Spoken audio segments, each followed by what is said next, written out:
No.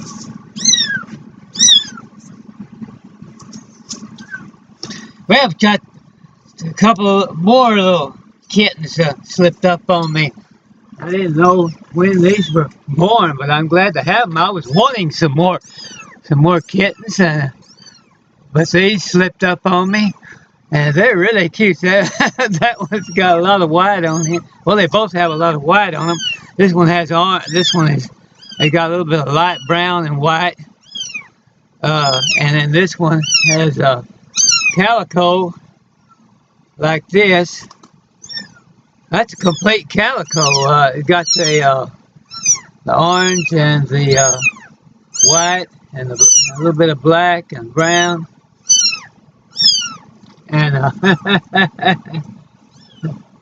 the mother of those other two kittens that I had on here on the last video, I brought them up here to the camera, and she come looking thinking that they were hers. And I had to tell her that they were not her kittens. See, somebody else. This is another. Come on, kittens. Here we go. Let's see if we can't make a picture. Yeah, I found these when I first woke up this morning, and first looked. I seen them.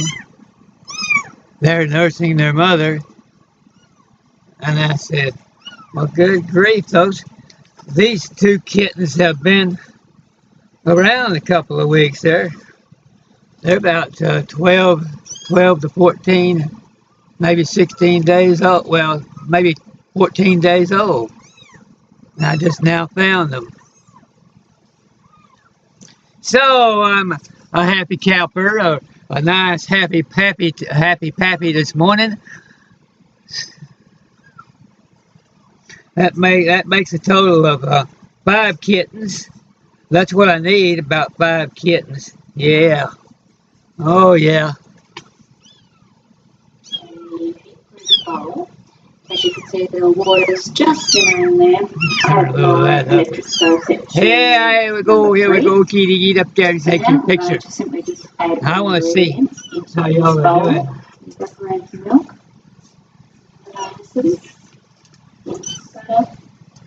Sugar. Mom, get up there. Yolks and water mixture.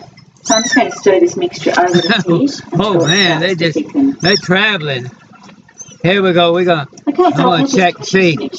Now you make a real good purr, and I'm gonna have to get me a small kitten staff that fits these little kittens better. There we go. We're gonna see how they. Woo boy, nice healthy kitty. Oh, isn't that nice? Beautiful German topping. Here we go. All in the fridge, and it'll be ready to. Here we go, puppy.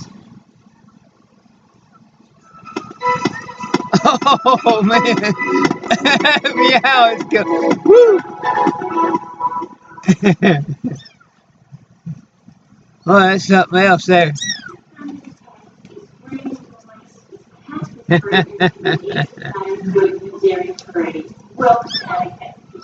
Okay, kitty, we got you all checked out now. I'm sure your temperature and everything is all right. I can feel that. Oh, they're nice and warm this morning. There we go. Looky there. Now I'm going to add around a cup of the plain flour. And I'm just going to mix that through. That's just going to help keep the fruit separated. Okay, so into my mixing bowl, I'm going to add my butter and caster sugar. And I'm going to cream this together until it's nice and light and fluffy.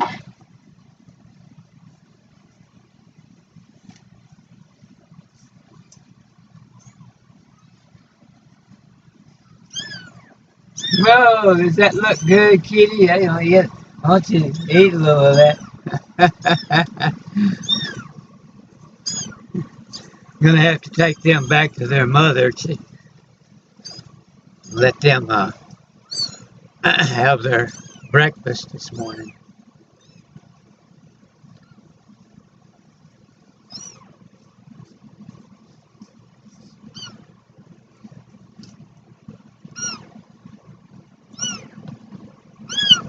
Come on, meow, meow, meow, meow, meow, meow.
Easy to make and really tasty, I promise. Welcome to Alico's Kitchen.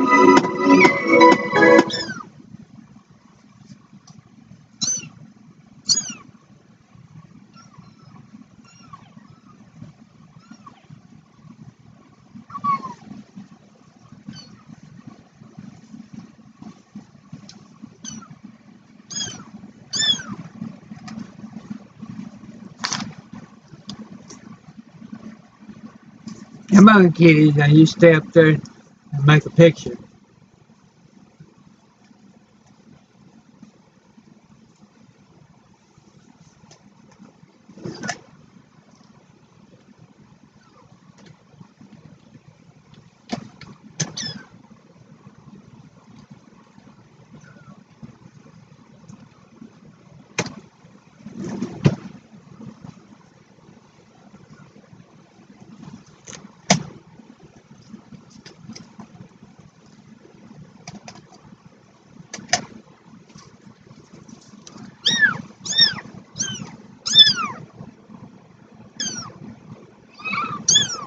There you go. Yeah, that's a good kitty.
Greetings, everyone. Good afternoon, and welcome to the Tanya Love Show. It has been a really beautiful week here in Vancouver, and I was just chatting with Amnon, and not quite as amazing there where he's at, but it's shifting, so hoping we're calling in some sunny weather for you guys on the East Coast. So whoever is watching, wherever you are, I'm wishing you lots of love, and hope the weather is peaceful and enjoyable. Here, it's just spring is definitely in the air. I just see all the animals are all Twitter-peated and daffodils Yeah, coming up, and it's really gorgeous. So very grateful for that. Over this last week, you know how I work, where I just kind of live in the now and wait to see what's the next topic, what are we going to talk about. And last night, I had a dream, and when I woke up this morning, I just had all this consciousness streaming in right when I awakened. Or woke up, whatever that word should be. When I woke up, I basically knew exactly what we were going to be talking about, and it was the angels guiding me to connect again on ascension. Even though we've done a show on this in the past, sometimes we need repetition. Sometimes we need the same message delivered 20 times before it really clicks. And we don't just grasp it intellectually, but we really understand how to embody it. And this weekend, I had an Empowering the Empath mentorship class, and some of the women, they were bringing up some of the stuff that they were struggling with. And one of the girls that was very courageous to be vulnerable with us and share her truth, she was really expressing how frustrated she felt and how she felt like no matter what she was doing, she was getting stuck again. And she was just kind of pissed and like, I'm just done, Tanya. I don't know what to do. And how do I break free of this? And I'm tired of suffering, and I'm tired of this frustration and this struggle. And I felt so much compassion for her, and I felt her energy, and we kind of were tuning into what was going on there. And almost like as a mentor for her, I felt like there was a part of her that felt like she was going to let me down, that she was letting us down, letting people down. And I felt like what she needed to understand was to just be gentle with herself and to really just honor herself and to move in a nice, easy flow with evolution instead of feel like, I'm not getting it right. I'm not doing it perfect. I'm not where they are. And I feel like as a mentor, as someone who I have learned how to master a lot of the things I'm talking about, and I really kind of identify with the characters like Yoda or Gandalf. Like, they're leading others with their light. They're the torchbearers. They're the ones that have really had to master their own journey to get to a place where they can guide others and they can help them. And when we're in that place, if we're the one being mentored, sometimes we can look at that person like we want to be like that now, and we're pissed that we're not. And it can really be a distraction, because when we start to compare to each other, I feel comparison is one of the quickest paths to suffering. Because if I compare to someone else and I think I'm failing because they get something, I am really going to be hard on myself, and this perfectionism energy will start to flow. And I really feel that as we're moving through all these ascension symptoms and this ascension journey with evolution, we really will benefit from being gentle with ourselves. So what I was encouraging this girl in particular to look at was, when you're in school, if you're in 6th grade, let's say you're in 6th grade and you're looking at someone who's a senior in high school, and they just seem to know a lot and they seem to understand a lot and they're so mature, and you really look at them and you admire them and you want to be like them. But if you don't honor where you are, it can really cause a lot of suffering. And then now, instead of you mastering where you are, you start to just feel suffering where you're not. And it's such a distraction from actually living authentically and in alignment. And so what I was encouraging them to realize is that there are those who are going to come on their path to assist them. And it is really a beautiful thing to have others that are at different levels of consciousness that can come in and help us. But if we start to compare to them in a way that seems like we're not getting it and we're not good enough, and there's something wrong with us because we aren't masters yet. Oh, I feel like there's like a hair on my tongue. Sorry. There's like a fuzz on my tongue. When we do that, it is actually very distracting, and it can really cause us to go several steps backwards on our path instead of staying in a progression forward. So one of the books, I've referred this book to so many people through my life. I'm trying to remember when this book was even written, if it even says on here. But this book is called The 4 Agreements, and I'm going to hold it up. And I discovered this book years ago, and I love Miguel Ruiz. I just feel like he speaks so simply, and there's so much when we're teaching others wisdom and truth. Good. It's often so simple, and it doesn't need to be complicated or complex. But our ego minds really want complexity, and they want things to be hard, and you got to work hard, you got to earn your way. And if that's what you want to do, feel free to go that path. But I truly, from my perspective of life, feel that the simple ways are often the most amazing little nuggets you can grasp, is the simplicity.